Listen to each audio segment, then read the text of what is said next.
परीक्षण का निर्माण J C Raven RAVEN J capital C capital Raven RAVEN Raven ने 1936 के करीब, ये ना एग्जैक्ट नहीं है, 1935 और 1936 इन दोनों के बीच में उन्होंने ये वाला काम किया था। और इन्होंने रेवन प्रोग्रेसिव मैट्रिक्स का जो निर्माण किया उसमें क्या है, रेवन ने जो हमारा स्पीयरमैन इंटेलिजेंस की 2 फैक्टर थ्योरी है उसमें जो जी फैक्टर है उसका मेजरमेंट करता है, स्पीयरमैन के जी फैक्टर का मेजरमेंट करता है। ये एक नॉन वर्बल है, इसमें कोई लैंग्वेज इस्तेमाल नहीं है, ये सभी कल्चर के बंदे इस पे, यानी इसमें कल्चर फेयर इंटेलिजेंस टेस्ट है। और इसको अगर आप कल्चर फेयर इंटेलिजेंस टेस्ट अगर आपका आता है तो आप इसमें रेवन का भी लिख सकते हो, ठीक है। मैं दोबारा से बताती हूँ, जेसी रेवन ने 1936 के करीब इस टेस्ट को बनाया। इस टेस्ट से स्पीयरमैन के जी फैक्टर का मेजरमेंट होता है, नॉन वर्बल है। नॉन वर्बल का मतलब है कि कहीं पर भी शब्दों का इस्तेमाल नहीं है इस टेस्ट में, नॉन लैंग्वेज है, ये बिल्कुल कल्चर फ्री इंटेलिजेंस टेस्ट है। अच्छा, मैंने तुम्हें कभी एक वो टेस्ट करवाया है जिसमें ना बहुत सारी पिक्चर्स बनी हुई थी, मतलब हर एक पेज पे SPM था उसका नाम, और उसमें क्या था कि तुमने बहुत सारी तस्वीरें बनी हुई थी और बीच में एक जो उसकी नेक्स्ट वाली रीजनिंग एबिलिटी, शायद मैंने कराया है, तुम्हें किया है? No ma'am.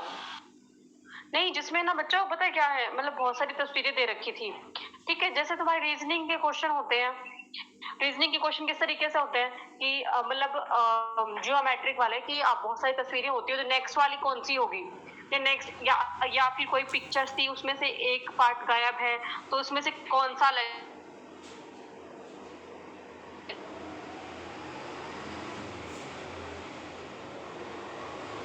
प्रोग्रेसिव मैट्रिक्स है। एक तरीके से मल्टीपल चॉइस आइटम्स होते हैं इसमें, हर एक मैट्रिक्स में एक परसेप्चुअल एनालॉजी। मैम बीच में आपकी आवाज चली गई थी। अच्छा, अभी आ रही है?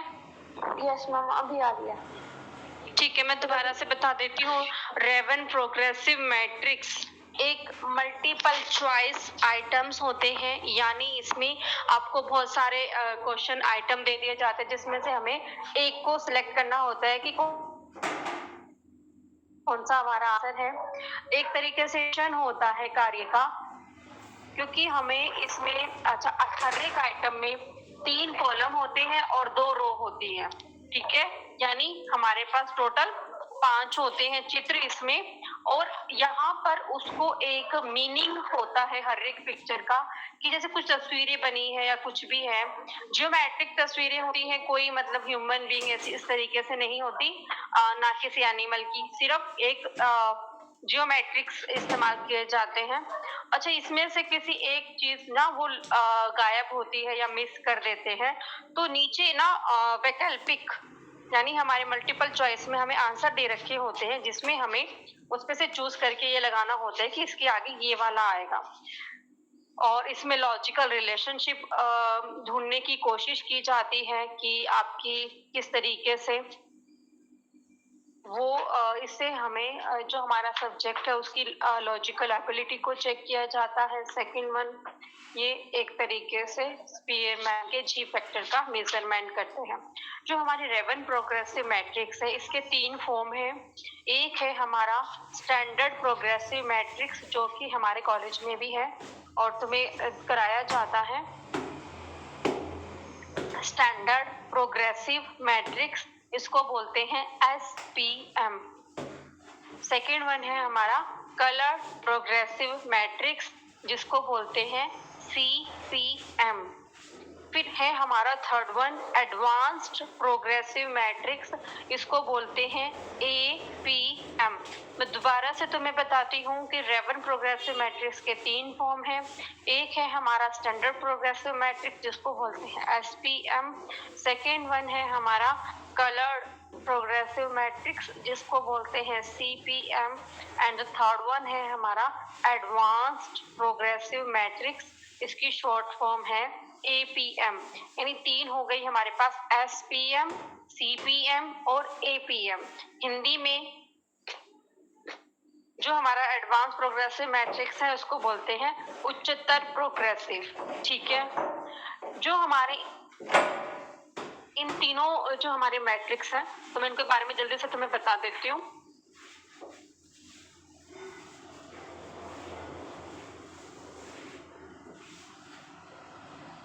चलो जल्दी से। स्टैंडर्ड प्रोग्रेसिव मैट्रिक्स में टोटल 60 मैट्रिक्स है, 5 सेट है। मैम एक बार दोबारा रिपीट कर, 12 आवाज नहीं आई। ओके मैम, आपकी आवाज चली गई थी बीच में।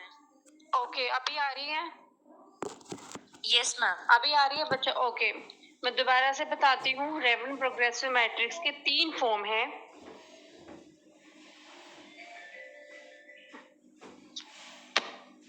स्टैंडर्ड प्रोग्रेसिव मैट्रिक्स जिसको बोलते हैं मैम दोबारा चली गई। ओके, रेवन प्रोग्रेसिव मैट्रिक्स की 3 फॉर्म है।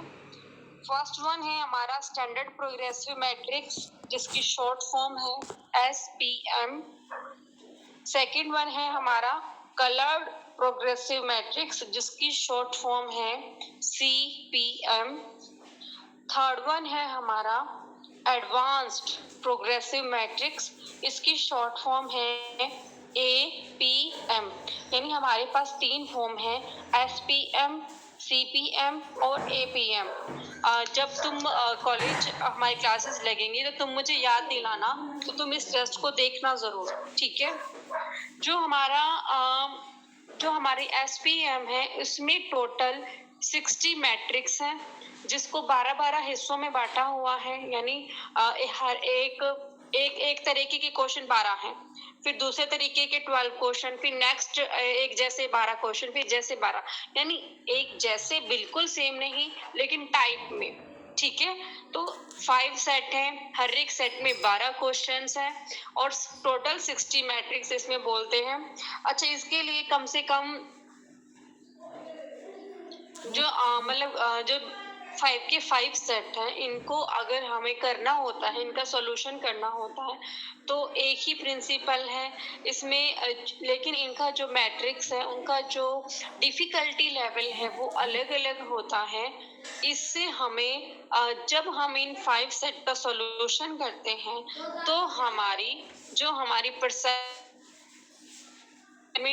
है, परसेप्चुअल डिस्क्रिमिनेशन यानी ज्ञानात्मक विभेद, परसेप्चुअल डिस्क्रिमिनेशन, रोटेशन यानी तरीके से रोटेशन होती है चीजों में, या फिर पैटर्न्स में जो सीरीज में जो डिफरेंस आता है, आधी मतलब बहुत सारी एबिलिटीज को चेक करता है। ये हमारी कौन कौन सी है?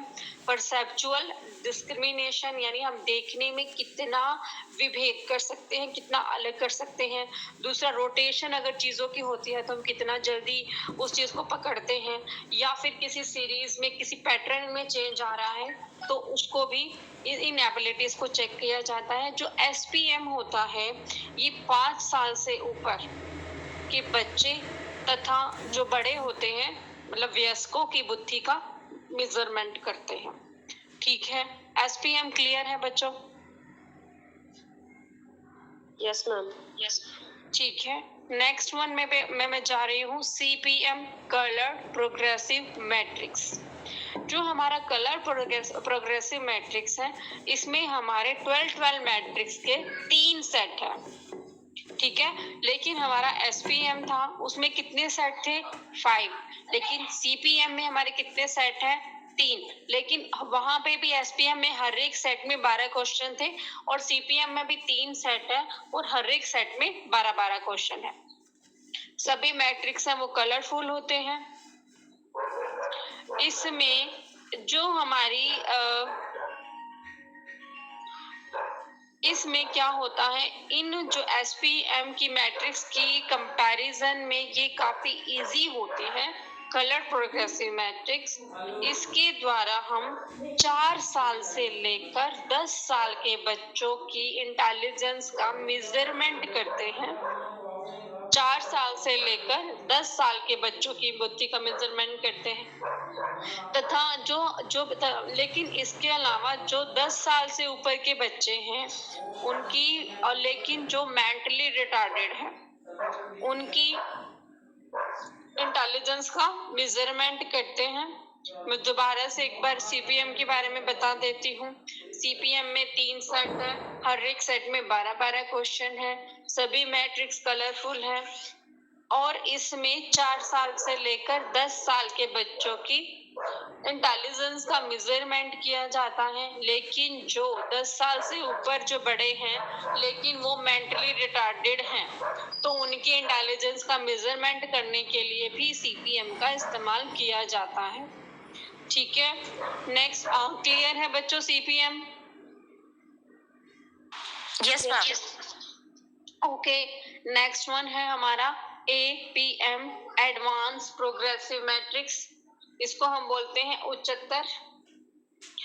जो हमारा एपीएम का प्रयोग है वो हमारे अडल्ट पे किया जाता है। ये थोड़ा सा इंटेलेक्चुअल लैब से काफी थोड़ा सा सुपीरियर माना जाता है उन दोनों से, एसपीएम से भी और सीपीएम से भी। लेकिन इनको जो एसपीएम के जो मैट्रिक्स हैं जो वो काफी इजी होते हैं, लेकिन जो एपीएम है उसकी भी 3 सेट होते हैं, हर एक सेट में 12 क्वेश्चन होते हैं। लेकिन इन क्वेश्चन का जो डिफिकल्टी लेवल है वो ज्यादा होता है, जिसमें बहुत एक सूक्ष्म यानी बहुत ही ज्यादा एक कीन नजर की जरूरत होती है, क्योंकि इसमें जो परसेप्चुअल डिस्क्रिमिनेशन है यहाँ पर बहुत ज्यादा यूज किया जाता है। ठीक है, यहाँ पर तुम्हारा एसपीएम, सीपीएम और एपीएम जो हमारे रेवन ने यानी जेसी रेवन ने जो तीनों फॉर्म का निर्माण किया था, ये तुम्हारे बस यही है, ज्यादा बड़ा नहीं है ये टेस्ट। अच्छा, लेकिन जो हमारा रेवन प्रोग्रेसिव मैट्रिक्स है इसका इस्तेमाल क्लिनिकल में डायग्नोस में नहीं हुआ है। एपीएम एक बार दोबारा से बता दो। APM, yes ma'am. एपीएम बच्चों, यस मैम। ओके, एपीएम का इस्तेमाल, इसको हम एडवांस प्रोग्रेसिव मैट्रिक्स बोलते हैं, इसका नाम उच्चतर प्रोग्रेसिव है। लेकिन इसके 3 सेट है एपीएम के, हर एक सेट में 12 क्वेश्चन है। ये इंटेलेक्चुअल सुपीरियर बंदों के लिए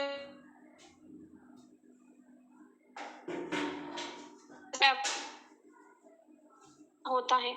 इसको करने के लिए मैम आपकी परसेप्चुअल आवाज कट रही है। की बहुत ज्यादा जरूरत। रेवन प्रोग्रेसिव मैट्रिक्स का क्लिनिकल में इस्तेमाल नहीं हुआ है, जितना कि हमारा स्टैंडर्ड बिने टेस्ट हुआ, स्टैनफोर्ड बिने टेस्ट का इस्तेमाल हुआ है, बैचलर स्किल का बहुत ज्यादा इस्तेमाल हुआ है। लेकिन उनके कंपैरिजन में रेवन प्रोग्रेसिव मैट्रिक्स का इस्तेमाल ज्यादा नहीं हुआ है। कुछ जो साइकोलॉजिस्ट ये कहते हैं कि जो हमारे रेवन प्रोग्रेसिव मैट्रिक्स है, खास तौर पे जो हमारा एसपीएम है या सीपीएम है, ये सिर्फ उन बच्चों के इंटेलिजेंस के लिए काफी अच्छा माना गया है जो मेंटली रिटार्डेड है। ठीक है, यानी जो सीपीएम है और एसपीएम है मेंटली रिटार्डेड बच्चों के लिए ज्यादा इसको यूजफुल माना गया है। इसमें बहुत ज्यादा लॉजिकल थिंकिंग की कमी होती है। या तो एक चीज की ये हम मान सकते हैं कि अगर वो मेंटली रिटार्डेड है या फिर उसमें जो लॉजिकल पावर है वो बहुत कम है। लॉजिकल पावर बहुत कम है तो उन बच्चों की इंटेलिजेंस को मेजरमेंट करने के लिए हमारे इसका इस्तेमाल काफी हुआ है, रेवन प्रोग्रेसिव मैट्रिक्स का। ठीक है, मेन इसका इस्तेमाल स्पीयरमैन के जी फैक्टर को मेजरमेंट के लिए इस्तेमाल होता है। तो जब भी तुम कॉलेज में आओगे तो हम इसको करेंगे। ये हमारा ड्रेवन प्रोग्रेसिव मैट्रिक्स। किसी को कोई दिक्कत है अभी इसमें? ड्रेवन प्रोग्रेसिव मैट्रिक्स में किसी को कोई दिक्कत है? No ma'am. No ma'am. चलो ठीक है बच्चों, तुम्हारा ये फर्स्ट यूनिट का सेकंड पोर्शन पूरा हो गया है। अच्छा ये बताओ कि तुम्हारा इसके अलावा जो पैथोलॉजी में या फिर दूसरे जो दोनों सब्जेक्ट्स है उसमें कितने कितने यूनिट हो चुके